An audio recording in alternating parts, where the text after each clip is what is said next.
Okay, so today our lesson will discuss a very interesting thing that is called the electric charge on the induction. Okay, so I think this part is very interesting. So I beg you to clearly understand for this and trying to make a note of this part. Okay, so here you will find that for here, like a student is using his hands to hold a positive charge rod right here. Okay. And because of last lesson we had learned before that the negative charge will be attracted by the charge rod. So many negative ions or charges will act at the top of the ball, right? And for the metal ball, there's some positive charge rod be downward like these places, okay? So we are said that this is a kind of induction, okay? So for this, I think it's very easy for you to understand. But here, the student just using his hands to touching, or maybe using his finger to touching the ball, okay? So you'll find that once touching with the surface of the ball, here, the electricity inducts very quickly by his fingers, right? Just like this way, okay? So, like here, because the fingers just connect with the body and then connected with ground like this way, right? This is for how it connected, okay? And so for here, we can set the positive charge right here, but we said before that the positive charge stays still, right? Because they're the central of the atom, like they're the sound is very stable and it cannot move, right? So positive charge stay right here, right? And we can say that maybe using our hands to touch the surface, and in the ground there are like many positive charge and negative charge, right? So the negative charge can walk through with a wire and then into your hand and then moving in the ball like this way, okay? So negative charge is moving into the ground of the ball, or say the bottom of the ball, okay? So they neutralize with each other, okay? This is the second step, okay? I guess here I think it's also very easy to understand. But here maybe you have questions. So teacher Mai Lin, so why the negative charge doesn't move anymore? So please remember here that there's a positive rod like hanging on the very top of the ball. Okay, so right here, it just attract the ball or attract the negative charge like this way. Okay, but this is for this charge is like attracting this way. So we said before that although there's like unlimited positive charge and negative charge in the ground, but their value or like their numbers are limited. Okay. Or their attractive force is limited because their number, they're very quite a lot, but their numbers are approximately equal to each other. So they seems to be no charge, but they still have many charges inside of this. Okay, so we can say, so right here, this charge rod has a more attractive force than in the ground. So negative charge doesn't move. Okay, so this is the second step. So for third step, we have the two choices. Okay, let's make a discussion right here. Two choices. The first choice is to first move your hands away. Okay.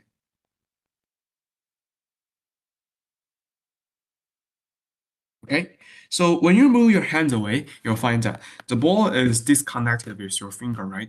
And because of there's a positive rod on the very top, so it is still attracted by the positive charge rod. Okay. This is the first kind. And then move the rod away. Okay. But right here, we'll find once the rod is removed, so here the negative charge can just flows very easily because there's no attractive force anymore. So negative charge will like be in the total body for the ball, right? Because there's doesn't connect with the ground anymore. So they're just like stays negative charge. Okay, so there just stays negative charge. Okay, this is for this part. Okay.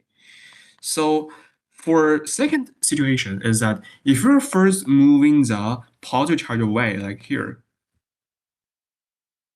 move the charge rod away. So what will happen?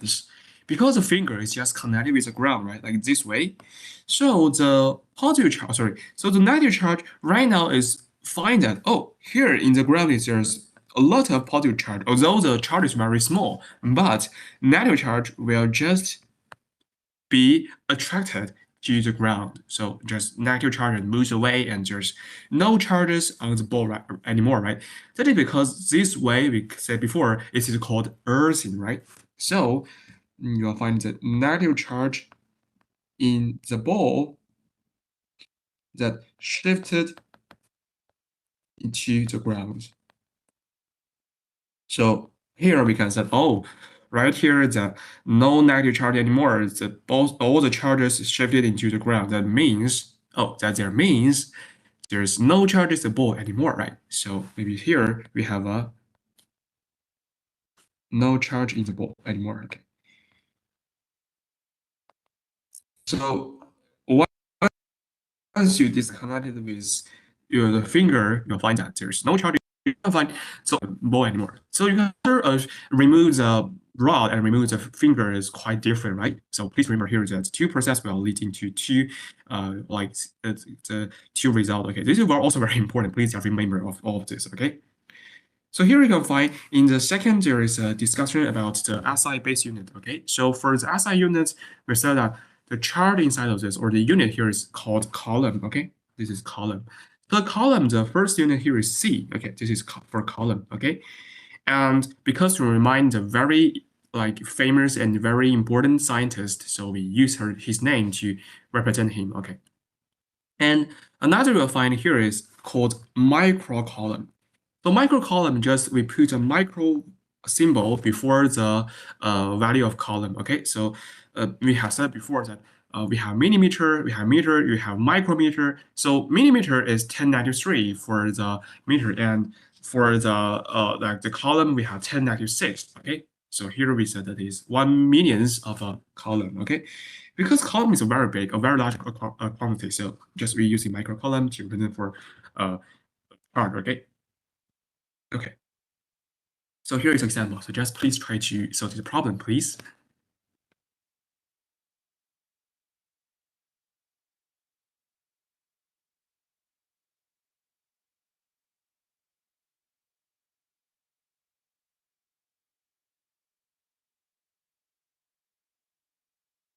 Okay, so I guess you have the answer, right? So here you'll find the rod becomes electrically charged and is attracted by a negatively charged object, right? So which statement about the rod is correct? So A, it is negatively charged because it gains electrons. B, it is negatively charged because it has lost electrons. C, positive charge because it gains electrons, and D, positive charge because it lost electrons. So here we already discussed before that the policy for plastic, here rod is the closest or the wool will take negative charge, right? And the wool will take positive charge, right? That is because the electrons just transferred from the wool or closest to the plastic rod. So here we said we choosing the A, right? It is negative charge because it gained electrons. Okay, so here the answer is A. Okay, I think we have already understanding for this, right? So here we're choosing the A. Okay. Okay, so this is for today's our lesson. So maybe next day we are both discussing the electrical fields and further about electric charge. Okay, so see you next time. Bye.